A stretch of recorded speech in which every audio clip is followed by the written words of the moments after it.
À gauche se dresse l'autel du crucifix, avec son Christ en bois de bonne facture, et sur le côté, on remarquera le tombeau de Monseigneur Ferdinando Ricca, évêque de Trapani.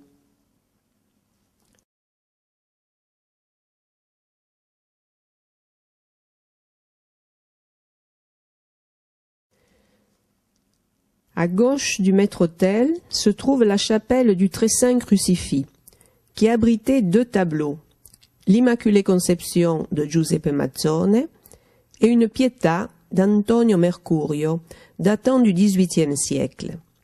Les deux toiles sont actuellement exposées au musée d'art sacré Monseigneur Federico Lacchina, qui se trouve 51 rue Cavour, tout près de la basilique.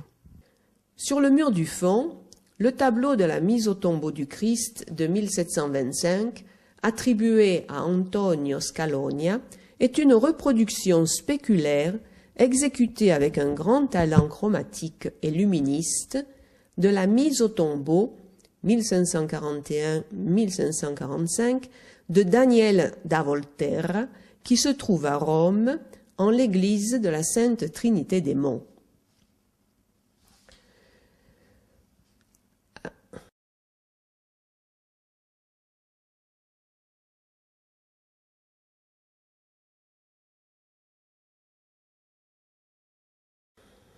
À la croisée du transept, quelques marches interrompent une balustrade en marbre polychrome et permettent d'accéder au presbyterium, où se trouvent d'élégantes stalles en bois réalisées par Carmelo Poidomani en 1890, et au maître-autel, monumental et scénographique, enrichi de marbre précieux.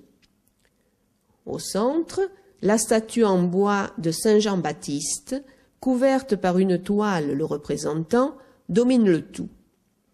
En bas, sur l'autel, on remarquera un petit tableau représentant la Vierge et l'Enfant, Santa Maria Maggiore, d'un auteur inconnu, mais néanmoins une œuvre d'une grande efficacité picturale et peut être ramenée de Rome à l'occasion de l'élévation de l'église au rang de basilique.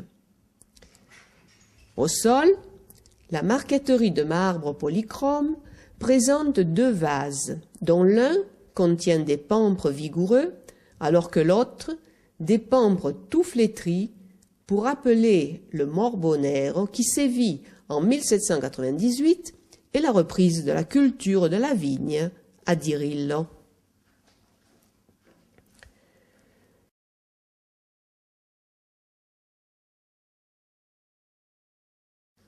Dans la chapelle qui se trouve à droite du maître-autel, on peut admirer une très belle statue de Vincenzo Genovese, représentant le Sacré-Cœur auquel la chapelle est consacrée.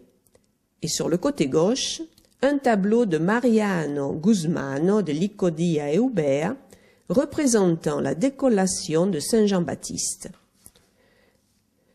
Sous le tableau, une dalle de marbre enrichie de décors en bois et en argent, dessinée par l'architecte Giuseppe Aredia et réalisée par le marbrier Vaccaro de Comiso, cache et contient depuis 1990 la dépouille mortelle de la fondatrice de la ville, Vittoria Colonna, précédemment conservée de Saint François de Medina de Rio Seco.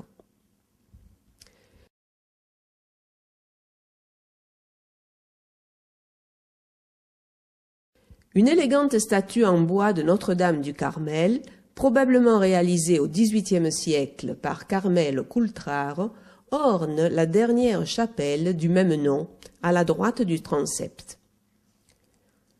On continue vers la nef de droite.